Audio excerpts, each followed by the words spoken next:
Hello again. So, I decided to cook myself a little salmon today, and I start with this nice, beautiful wild-caught salmon fillet. And first, I'm going to start with a little lime juice. A lot of people say they don't like salmon. It is a heavier. Look at that. How you like my new press? A lot of people say they don't like salmon because it's fishy. What you just saw me do, adding lime juice, I don't care for lemon juice because lemon juice makes everything taste like lemon. Lemon juice does help get rid of the fishy flavor.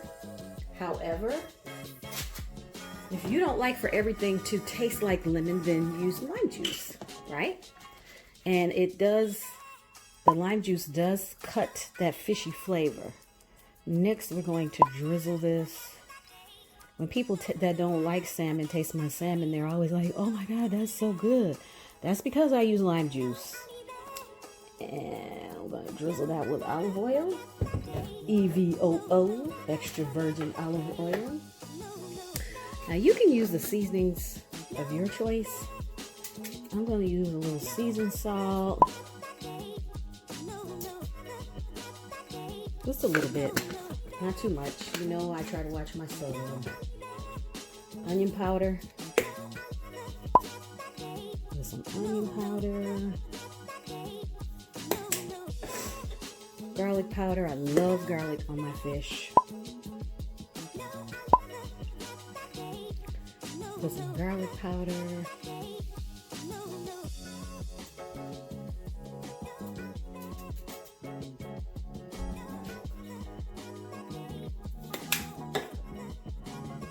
And you know me, I'm going to put a little cayenne pepper.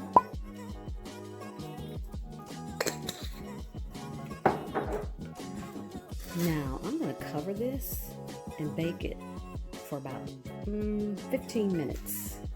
I don't like my salmon well done. I'll see you when this is finished.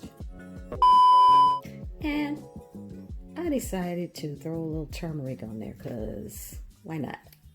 It's good for you. And I almost forgot.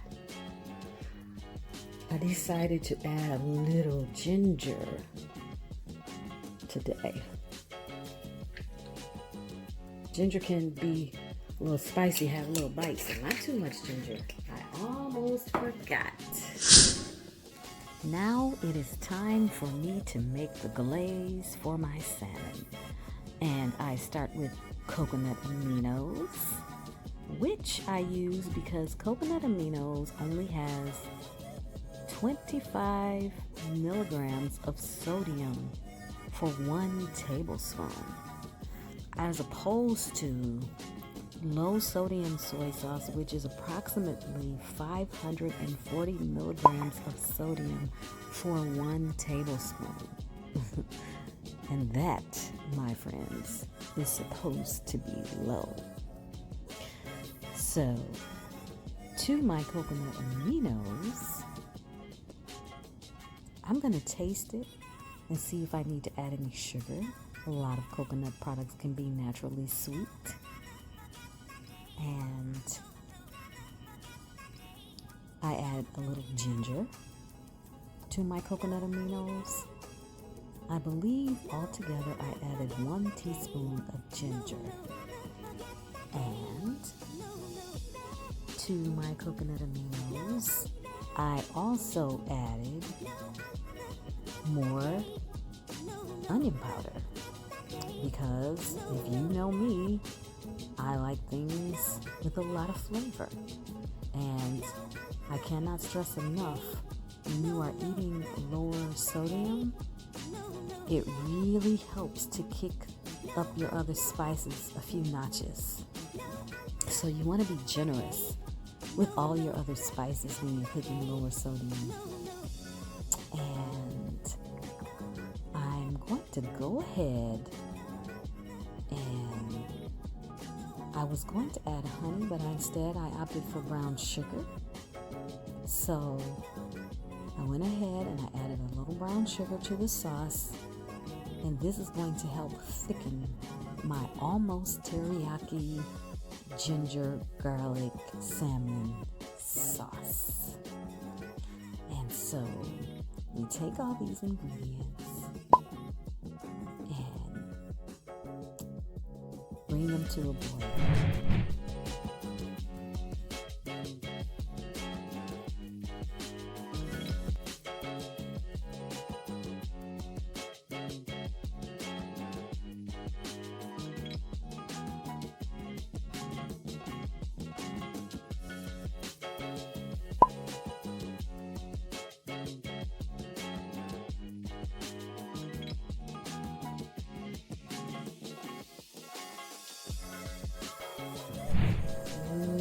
Look at that.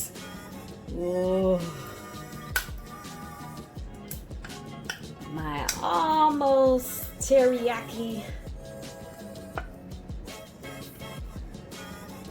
Not so teriyaki glaze, baby. Yes. Look at that. Maybe I should have warmed it up. It's going to be okay though. Yeah, I should have warmed it up. It's okay. I'll be able to spread it around once I warm up my salmon.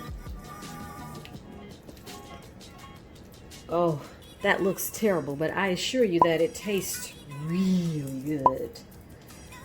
I just cooked it until it was a little too thick. But that is okay, because we don't get this on here anyway. Mishaps happen in the kitchen like this all the time. I don't freak out about. Look at that. It's making a candy.